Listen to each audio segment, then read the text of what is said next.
Oh boy, I don't know where to start with this one, so I guess we'll start at the beginning. Hi, I am your host, Full Custom Hot Dog, and today we're going to be talking about the Forever Purge from 2021. Just came out in theaters. Movie theaters are back open, and I am once again paying for unlimited movies, so I am going to get my money's worth and be seeing movies in the theater again.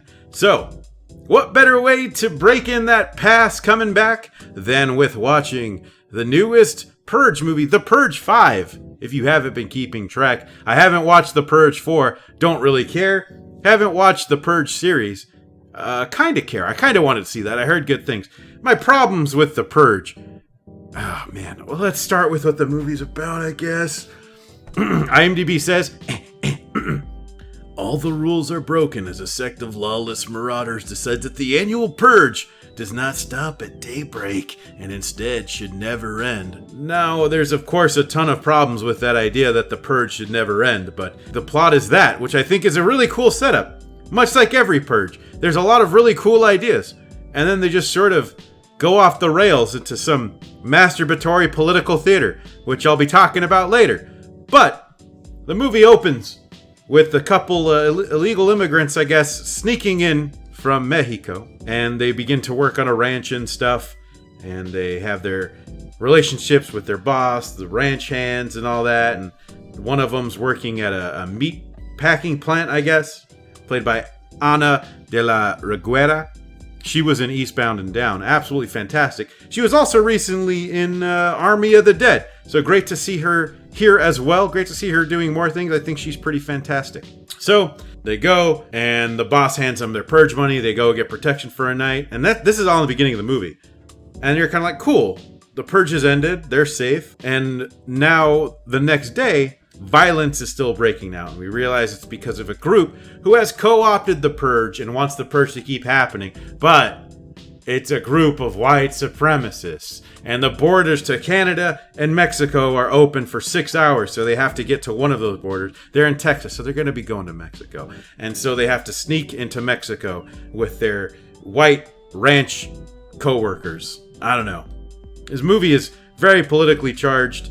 And the Purge movies have always been that way. Before anyone comes in and says, the Purge movies have always been political. Yeah, we know. I know. I just have problems with that. And that's maybe why I'm never as big a Purge fan as I'd like to be. I love the ideas behind it. This is what I think is probably a high concept film series, right? A high concept film series. You can kill people for 12 hours with no consequence and repercussions. There's a billion stories you can tell in this universe you've created with a single sentence. But they turn into this whole thing of rebellion, flipping over the government, versus, I think, sticking to horror roots. The second one I thought kind of worked with an action slant, but it's not something I ever wanted to see from the whole series. But at least you get cool masks, sometimes interesting kills, some interesting ideas, but they ultimately fall short. This one, very obviously, was supposed to come out a year or two ago. But obviously the pandemic threw it off. I have problems with this on a major scale. I'm not somebody who likes to be pandered to. I don't like it if you're trying to market to me.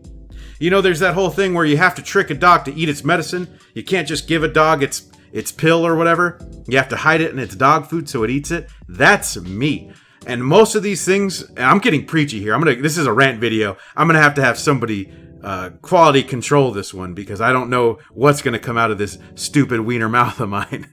But a lot of things these days are incredibly ham-fisted in their messaging, and that gets regarded as brave. And I disagree. I don't think it's brave at all to be so blatant with your message because all you're doing is appealing to people who already agree with you.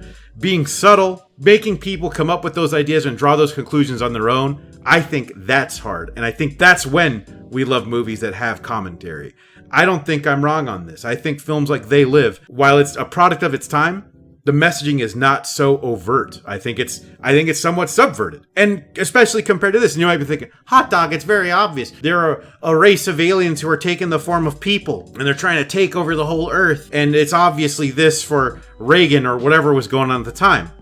This is much more blatant than that. This isn't even trying. This is telling you that the purge has now been co-opted by white supremacists, and ultimately it erupts all over America, which to me is a terrifying thought because there's people out there who think that there is so many white supremacists that they can't even leave the house. And that's terrifying for multiple reasons. One, I don't believe that. I would be scared to leave the house. I am of brown complexion, not just the weenie, the character, but the man behind the weenie is a very brown person. You might be surprised to hear that. So I don't think that's true. And it just terrifies me that people think that way. So that's part of where my problems with this lie. There's nothing that's truly creative here because everything is just my orange man bad, my white supremacists, my freedoms, my purge. And it's just, at the end of the day, it feels like a bummer because I see this idea as being so cool and so many neat stories to tell. Initially, I just thought this was going to be a Western purge. If you look at the poster used for marketing, it very much appears like it's going to be a cool Western purge movie. Not necessarily set in the West, but maybe a modern day Western where you have people on this ranch and these purgers go out of their way for whatever reason to the middle of nowhere to take out this family. And that's where your movie lies. I think that's a neat idea. Maybe they're going town to town. Maybe they're a group of cowboy-esque marauders that LARP every purge night as these vengeful cowboys. Or maybe the opposite. Maybe they're just looking to kill. But there's stories there to be told. And what about a purge movie that takes place in the winter? I think that'd be cool too. But instead, we're not getting any of that. And just, here's my politics, please. I don't care about your politics. I really don't. I'm sorry. Maybe that makes me bad. I see people who argue that escapism can't be escapism because some people have to deal with politics on a regular basis. If that's the case, then the escapism doesn't exist, right? How can you have escapism if you can't escape? If you have to have the things that chase you in the real world chase you in your dreams or in your leisure activities, then there is no escapism. And then what's the point of having anything at all? But to me, escapism is just that. It's a place to get away from all of these things that bug us in the real world and just get away and enjoy whatever it is we're enjoying. And we can do that, all of us together as a community, without judging people on politics, race, any of that stuff. And that's what I want from my entertainment. So I'm not going to give The Purge any... I don't even know if I normally rate movies.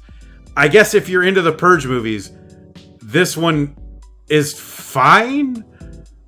All the Purge movies I've seen so far have had messaging, and those I thought have been fine. But this is just so ham-fisted and like I keep saying, very much a product of its time a year ago that now is so dated. It's pretty much cringe to me. I cringed at this. Maybe I would have cringed harder back then. Well, what about that other film, The Hunt? There was that movie, The Hunt, about like Democrats being hunted or Republicans being hunted. That's equally as cringe. That all sounds dumb as hell. That just sounds like a spin-off Purge movie. Anyways, I've been ranting for long enough here. I didn't know how to do this video. I'm still not sure how I'm going to cut this or what. But I couldn't talk about this without airing out the things that irk me. And I've seen people celebrate this for being brave enough to be incredibly blatant with its politics. Is that brave? Is that brave or is it lazy?